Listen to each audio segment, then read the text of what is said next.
So here we go with this example. While explaining this example, so you see we're starting with the same matrix from the example a moment ago, 3, negative 1, 1, 1, 2, 5. While trying to make this look like our row echelon form, and then to solve the system of equations, I'm also going to be presenting the notation for row operations, and you see some of it already there. But let's go ahead and just kind of see why we're doing what, and okay, talk all the way through it, of course. So from that system we saw earlier, 3x minus y equals 1, x plus 2y equals 5. All right, the first thing we would do is put it into its matrix form like so. Okay, we saw that earlier. Then remember the goal is our row echelon form, 1 something something, and then 0 1 something. If we can make it look like this, we'll be very close to the solution, and we can finish it off just with regular equations. Okay, so how are we going to do that? So I'll talk through the procedure, and then just how do you execute the procedure. So the trick is you work column by column.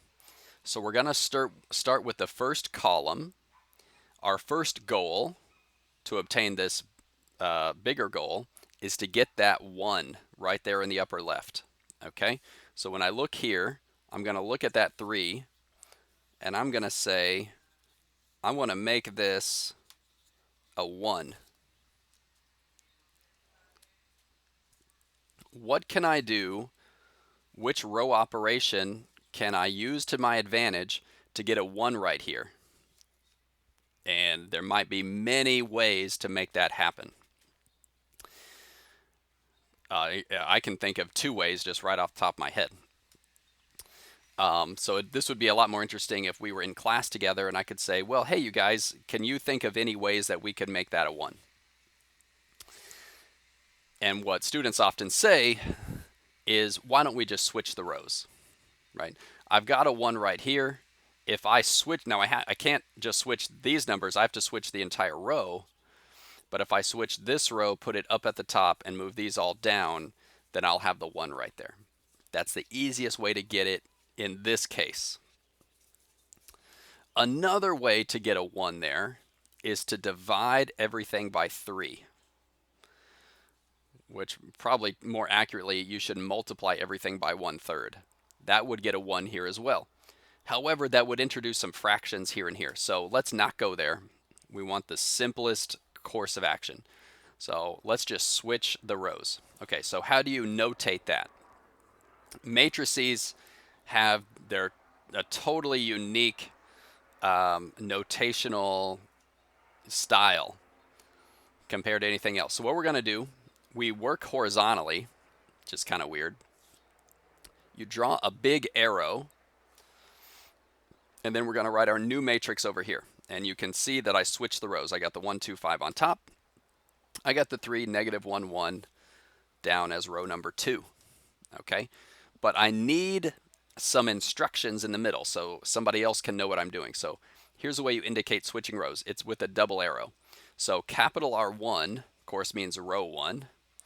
That's going to be double arrow, so that's going to be switched with capital R2. And I'm thinking this is row 1, this is row 2, switch them, and now I got a new row 1 and a new row 2. And I achieved the goal. I got the 1 right there. Okay. Now, once we have the 1 in place, we go down. We need that 0. I want to get a 0 right here. So if I look up, hey, I got the 1 in the upper left. Now I look beneath it. I want to make that a 0.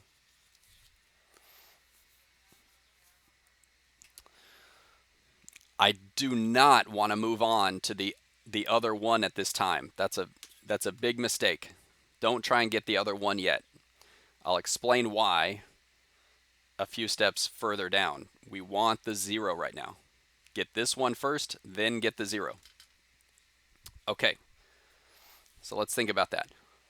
How can we get a 0 where this 3 is? We need to use elimination. I need to eliminate that. So here's what I'm going to do. I'm going to take advantage of this 1 right here. Okay. What I want to do, if I multiply that by -3 and then I add it, then that will become a 0, right? -3 times 1 is -3, plus the 3 gives me the 0. But I can't just do that for these first numbers. I got to do it to the whole row. So I need to multiply everything in this first row by -3. And then I'm going to add each of those to what's beneath them. And then that's going to replace row 2. So here's how I notate what I'm about to do, and then I'll show you. We'll go through step by step. Here you go.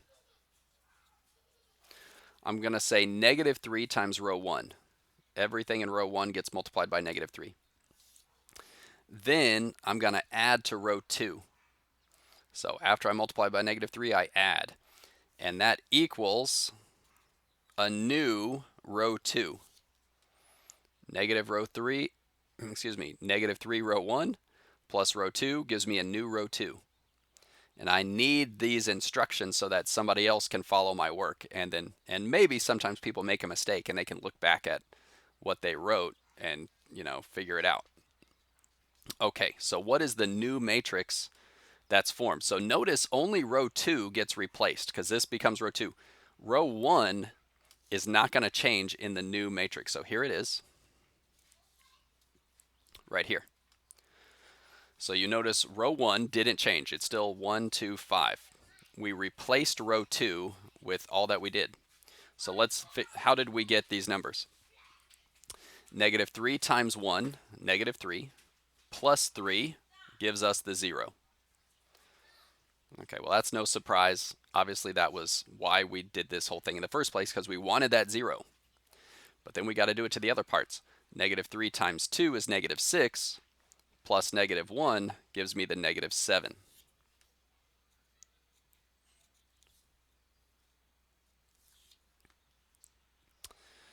And finally, -3 times 5 is -15, plus 1 is -14. So here I am, 1, 2, 5, 0, -7, -14. I'm getting closer. I got the 1 and I got the 0. Okay, I got that first column. Okay, the only thing left I need to do, go to the second column. I need that 1 now, right here. Let's make this a 1.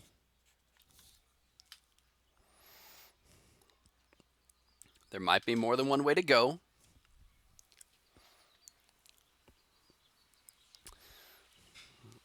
But here's the simplest way. To make -7 a 1, multiply it by -1/7. That's it. -1/7 times row 2 becomes the new row 2. And this is actually row operation number 2, that you can multiply all of the entries by the same number. So we're going to multiply all 3 of these by -1/7. So we're not touching row 1. Row 1 is going to stay just as it is, 1, 2, 5. -1/7 times 0, well, it's still 0. -1/7 times -7 gives me the 1. And it turns out -1/7 times -14 is +2.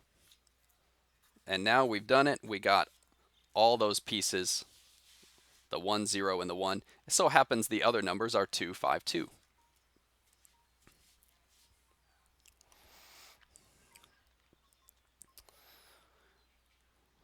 One thing some students will do, well,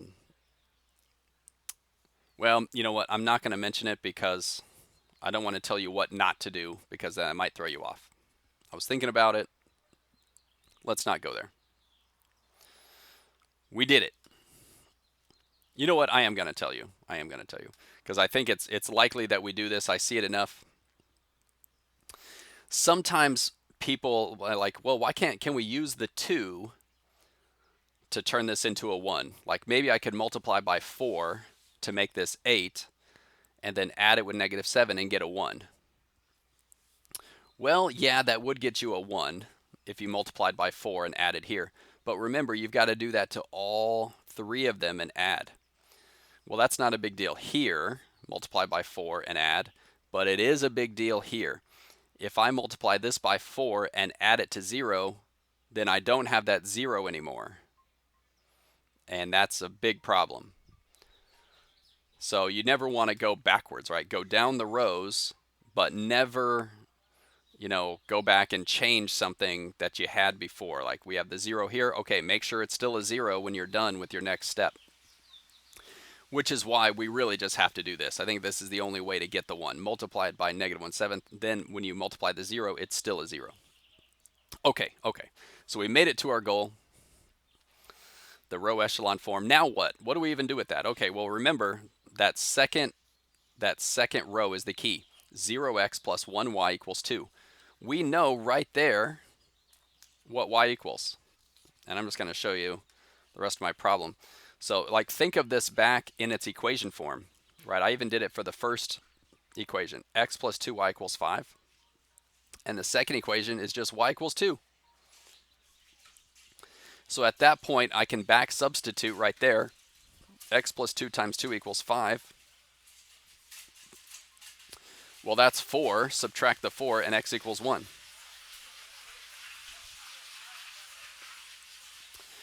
So I know that x equals 1 and y equals 2, and I got it. My solution is the ordered pair 1, 2.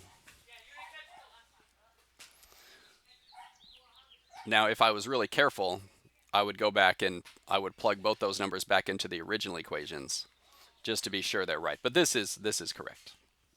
Okay, to summarize this procedure, to obtain the row echelon form that looks like this, here's how you do it. This procedural style.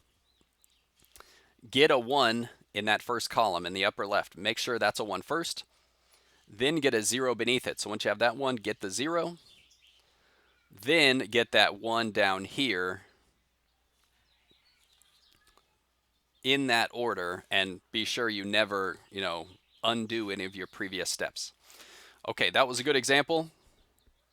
We are going to do a 3 equation, 3 variable matrix next.